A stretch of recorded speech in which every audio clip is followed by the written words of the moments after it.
కోహెడ, చిగురుమామిడి, అక్కనపేట మండలాల ముఖ్య కార్యకర్తల నాయకులతో సమావేశం నిర్వహించిన కాంగ్రెస్ నాయకులు.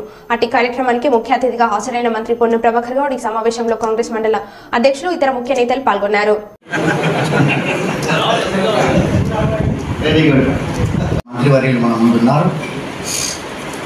ఆ కార్యక్రమంలో భాగంగా ఇప్పుడు మిమ్మల్ని అందరినీ కూడా ఆహ్వానించడం జరిగింది.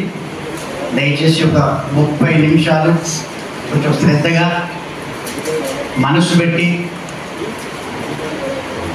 వినాల్సిందిగా, మాదిరిగా యుద్ధానికి ఏ విధంగా సైనికులను తయారు చేస్తారో మన అర్థం ఆల్రెడీ ఒట్టిమిట్ట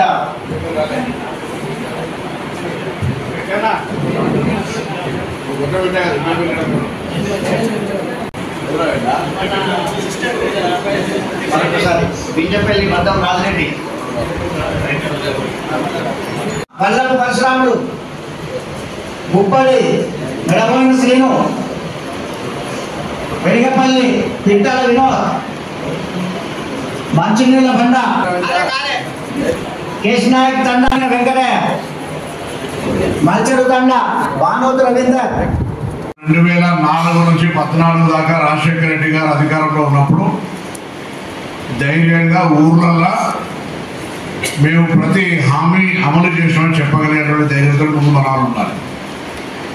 అది రైతు రుణమాఫీ కావచ్చు, ఉచిత విద్యుత్ కావచ్చు, ఆరోగ్యశ్రీ కావచ్చు, ఫీ రియంబర్స్మెంట్ కావచ్చు, ఇట్లా కొన్ని అద్భుతమైనటువంటి పథకాలు మనం ప్రజలకు ఉపయోగించడం. అవన్నీ కూడా ఇప్పుడు కూడా వస్తువులు ఉన్నారు. దాని తర్వాత వచ్చిన ప్రభుత్వం కూడా కంటిన్యూ చేసింది. అన్నిటికంటే ఎక్కువ తెలంగాణ ఇస్తామని చెప్పినాం మనం. సోనియా గాంధీ గారు తెలంగాణ ఏర్పాటు చేసాడు. అంటే 2014 నుంచి 2014 దాకా ఎందుకు చెప్తున్నా అంటే, ఇప్పుడు 4 ఏళ్ళు కాలేదు, హామీలు అమలు కాలేదని మన మీద దాడి చేస్తా ఉన్నాం. భారతీయ జనతా పార్టీ మాట్లాడినా, టీఆర్ఎస్ వాళ్ళు మాట్లాడినా గ్యారంటీలు ఏమైనాయి, ఆ ఒక్కటేదో మహిళలు బస్సు ఎక్కిపోతారు, ఆయన శిఖర్ పట్టి కొట్లాడుకుంటున్నారు అని అంటే అది స్కీమ్ జరుగుతుందనేది వాళ్ళు ఒప్పుకుంటున్నారు. సో ఆ విధంగా ఉన్నటువంటి పరిస్థితుల్లో మనం ముందుగా మన వాళ్ళ ఊర్లలో ధైర్యంగా మన స్కీమ్స్ సంబంధించి కూడా చెప్పేటువంటి అవసరం టైం ఉంది. సార్ మనము 6 గ్యారెంటీలకు సంబంధించి గ్యారెంటీ కార్డ్స్ ఇచ్చినాం ప్రతి ఇంటికి. అందులో ప్రధానమైనటువంటి 10 లక్షల ఆరోగ్యశ్రీ. ఎందుకంటే ఎదురు ముందర నాదాన్ని ఉండదు. కానీ మనం అప్పుడప్పుడు ప్రశ్న కూడా అడగాలి. బీజేపీలు 10 ఏళ్ళ అధికారం నుండి ఎంతమంది 15 లక్షలు వచ్చినాయి? 15 లక్షలు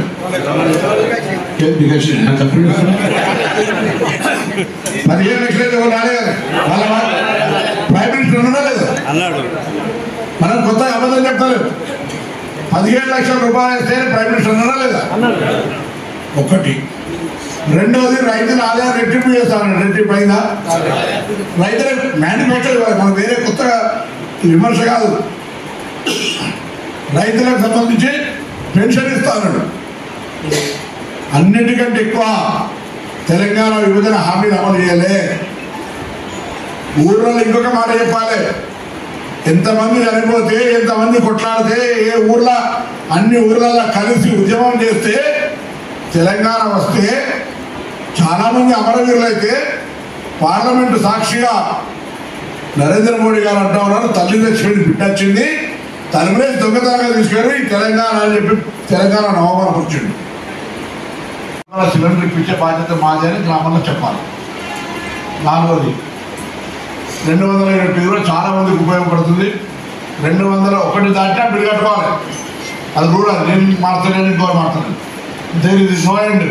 అంటే 210 కాలేదు కదా సార్ అని అంటే కూడా నడదు. 200 లోపల కారుగా యూనిట్లో ఉన్న ఇళ్ళ వాళ్ళకు ఉచితంగా కరెంటు 0 బిల్లు వస్తుంది. అది కూడా ఏమైనా ప్రాబ్లం ఉంటే వెంటనే ఎలక్ట్రిసిటీ ఆఫీసర్ కంప్లైంట్ చెప్పండి, వాళ్ళకు కూడా బిల్లు ఇచ్చిస్తారు.